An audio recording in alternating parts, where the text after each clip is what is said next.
Bonjour les amis, vous êtes au bon endroit, vous êtes sur la chaîne d'Adeco Wrestling, l'un des youtubeurs le plus honnête avec vous, et avec toute honnêteté et toute transparence, on va parler de ce Monday Night Raw sur Netflix. La première, est-ce que c'était décevant? Est-ce que c'était banger? Est-ce que c'était horrible à suivre sur Netflix? Est-ce que ça buguait? Je vais répondre à toutes ces questions dans cette vidéo. Alors le show s'ouvre sur Triple H qui nous fait merci d'être là. Netflix, trop bien, on voit la reine est trop belle, banger, avec les lumières rouges, franchement trop bien. The Rock qui arrive, les amis, et Fuse Man, pour nous faire une promo gentille. De gentil les amis, The Rock est gentil, The Rock a face turn les gars. Il dit Cody Rhodes t'es un bon, et ta mère tu lui passes le bonjour, en fait. C'est juste un mec chill je pense. Je pense que The Rock est un gars chill, qui vient juste pour chiller à Raw les gars. Non, en vrai, c'était pas mal. C'était pas mal. Bon segment. Il va suivre avec attention le match pour désigner Tribal Chief. Bien. En parlant de Tribal Chief, Solo Sikoa contre Roman Reigns. Le banger de la soirée, le show stealer, meilleur opener. J'ai kiffé, incroyable. Solo Sikoa, parfait, avec une tenue qui m'a fait penser à Samoa Joe. Roman Reigns, une shape incroyable. On a tout cet esprit tribal qui ressort de ce match. Paul Heyman, super tenue. Rien à dire, excellent match, une table de cassé, des chaises, des interventions, trop bien, une fin de match grotesque. The Rock qui arrive et qui met le Oula Fala autour du cou de Roman Reigns. Moi j'ai trouvé son regard un peu bizarre, ça fait chou de voir un The Rock un peu larbin. Moi je pense qu'il va heel turn les amis, c'est pour ça que je le mets pas en point négatif du show. Banger, très bon match, je n'ai que ça à dire sur ce match, je peux que les complimenter. Alors je suis désolé les gars, si je regarde parfois mon téléphone, c'est juste que j'ai les résultats via Catch News. Faut savoir que j'ai regardé le show en direct les amis, et incroyable, il n'y avait pas de pub, aucune pub sur Netflix, donc ça, banger. Alors, une vignette où c'est écrit Penta, bon on sait, Pentagon va faire ses débuts. Royal Rumble 2026 en Arabie Saoudite, super news, un pays extrêmement démocratique, franchement, hâte de voir. Non, je rigole, ils essaient de faire des efforts l'Arabie Saoudite, hein. Mais hâte de voir ce show que je boycotterai sûrement parce que j'ai pas envie de donner mon temps à un pays, même s'il se veut démocratique, il y a trop de choses, je ne suis pas en accord avec, tout simplement. La musique de John Cena qui retentit. Il nous dit qu'il va gagner le Royal Rumble, promo parfaite, ça fait plaisir, tout le monde pop. Moi je pense qu'il va gagner le Royal Rumble. On aura John Cena, vainqueur du Royal Rumble, c'est sûr. Et il va perdre énormément de matchs, voire tous ses matchs avant son dernier match. Tout simplement. Où il gagnera peut-être ce dernier titre. Est-ce que ce sera face à Orton? Est-ce que ce sera face à Cody? Est-ce que ce sera face à Roman Reigns? Est-ce que ce sera face à Gunther? À voir les amis. En tout cas, propre. J'espère qu'il sera à Barcelone et à Bruxelles. WWE Women's Championship match exceptionnel. Liv Morgan, franchement, elle a fait le taf, hein. C'est un des meilleurs matchs de sa carrière. Rhea Ripley, pareil. Rhea Ripley qui gagne. En fait, Soro, c'est une sorte de soft reboot, hein. Les champions, là, ils sont en train de changer du côté féminin à chaque fois. The Rock qui devient gentil. Bref, c'est vraiment un soft reboot pour des personnes qui découvrent le catch. Très bon match. Encore une fois, deuxième match où là, c'est une personne face qui gagne. Bon, dès que j'ai vu ça, je me suis dit, les Faces ils vont gagner toute la soirée. Elle démolit Dominique Mysterio après, ça fait plaisir. Retour de The Undertaker, badass. La version que j'aime le moins de The Undertaker, j'aime pas du tout le badass. Ça fait quand même plaisir, voilà, c'est un petit bonbon pour les fans, je pense, de Attitude Era. Ok, Che Gable qui dit qu'il va être à son prime en 2025 et qui va commencer en battant le meilleur luchador. Adam Pearce prend son téléphone et qui lui dit mec, je vais te le faire venir. Et donc sûrement Penta face à Chad Gable la semaine prochaine. Donc ça fait plaisir. Pareil, promo avec The Miz, Wyatt Six, genre en mode ouais tu vas battre la Wyatt Six, etc. Bon, moi franchement Fundamental Testament, The Miz, j'aime pas. Les commentateurs annoncent que The Rock sera à NXT demain. Bah parfait, en plus j'en ai rêvé. Il y a 2 semaines les gars, j'ai fait un rêve où The Rock débarquait à NXT pour protéger sa fille les amis, et c'est ce qu'on va avoir clairement. Le rappeur Travis Scott est présenté et il y a le son Fane exceptionnel. Bref, il est... J'ai pas le droit de le dire. Est-ce que j'ai le droit de le dire sur YouTube?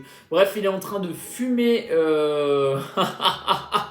en plein direct quelque chose de je ne sais pas trop légal. En tout cas, bon, c'est Travis Scott. Ça fait partie de son univers. Ça fait un petit peu, comment dire, un petit peu bad guy et tout. J'ai kiffé. Ça a fait un petit peu Attitude Era. Ouais, bref, j'ai beaucoup aimé. Alors, donc, Jey Uso face à Drew McIntyre. Un match plutôt généreux. Jey Uso qui gagne par petits paquets. Rien à dire à part que Drew McIntyre, pareil, hein, il va être super vénère la semaine prochaine, hâte de voir ça. Et encore un face qui gagne, Je pense que ce soir là, ce Raw va être le Raw des faces. Entrée très bonne, Jey Uso. WWE on dit meilleure entrée pour Jey Uso, non, la meilleure ça reste à Backlash les gars, faut pas déconner. Propre le match, propre l'entrée, propre la production, propre le drone, rien à dire. On présente une vidéo Gunther, voilà, trop bien, ouais, Gunther. Bon, à mon avis, Gunther, vu comment on l'a présenté dans la vidéo, je pense qu'il sera à SmackDown, il sera pas à Raw. Segment avec le New Day et le comic Iglesias, c'était nul. Voilà, il a fait New Day Sucks, trop bien, trop drôle, trop gaulerie. Roman Reigns, c'est pas les mains dans les coulisses, les amis. Il demande ce sera quoi la prochaine date. Roman Reigns qui dit le 27 janvier. Donc Roman Reigns qui sera sûrement sur la cover de WWE 2K25, vu qu'il referme une porte et il y a le logo de ce jeu. Alors, on annonce un Street Fight match entre Finn Balor et Damian Priest. J'espère que ça va finir, moi j'en peux plus. Finn Balor, je vous jure, j'en peux plus de ce mec. Moi j'ai bien aimé quand il était le démon, et à la limite, vite fait en Prince. Après, pour moi, il est finito, hein. J'en peux plus du tout les gars de Finn Balor, hein. Vraiment, sincèrement. La musique de Hogan qui retentit I am the real American. Un vrai raciste et un allman. Ouais les amis, Hulk Hogan, le raciste les gars, moi je peux pas ce mec, je peux plus. Il fait pitié, mais il fait pitié pas dans le bon sens les gars. Je comprends pas pourquoi il est en tête dans un rôle aussi historique. Alors on va me parler de respect etc pour sa légende. Allez, je vais respecter la carrière de Hulk Hogan, en tout cas une bonne partie. Mais là, les gars, faut plus le voir. Quel est l'intérêt de faire venir un mec genre vraiment, genre full raciste, qui est vraiment bien reconnu comme ça, pour la première de Raw, et s'est fait huer, c'est mérité. C'était cringe, sincèrement c'était cringe, c'était compliqué à regarder, hein. J'étais en mode... C'est quoi ce truc? Bon, semaine prochaine, Lyra Valkyria contre Dakota Kai, Sheamus contre Lubitsch Kaiser, Gable face à Penta sûrement, Damian Priest versus Finn Balor, donc ça vaut le coup. En présente les stars aussi dans la foule, un peu comme l'UFC, t'avais Ashton Kutcher, t'avais Vanessa Hudgens, je crois la meuf de High School Musical, t'avais Travis Scott, t'avais énormément de stars pour cette première sur Netflix. Stephanie McMahon aussi, Hello to You, était dans la foule, très belle femme, très très bien conservée Stephanie McMahon, respect. Seth Rollins versus CM Punk, ça faisait des années.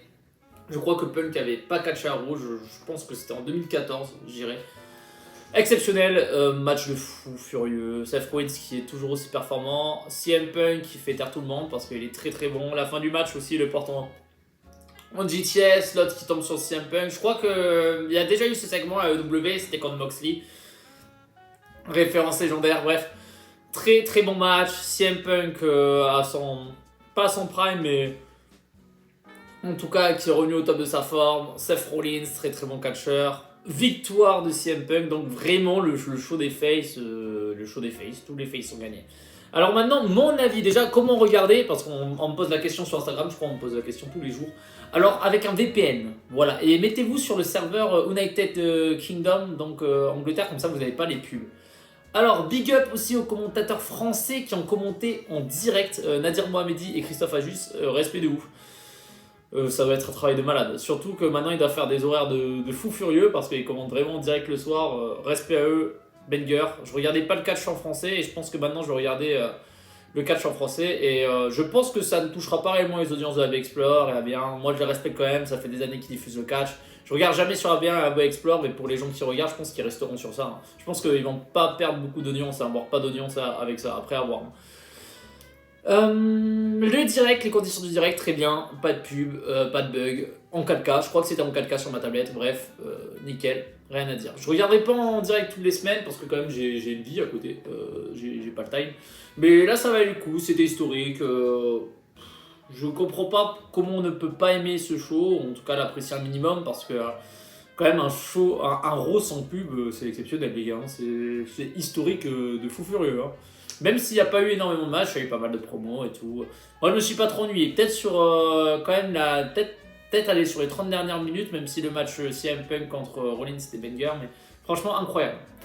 Donc vous les amis, n'hésitez pas à me dire ce que vous en avez pensé dans les commentaires, j'ai hâte de les lire. Je pense que je ferai une vidéo sur NXT, le NXT de demain, et sur le SmackDown.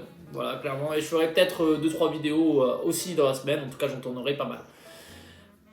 Ciao tout le monde, et vraiment commentez, likez et partagez les amis, c'est très important. Ciao.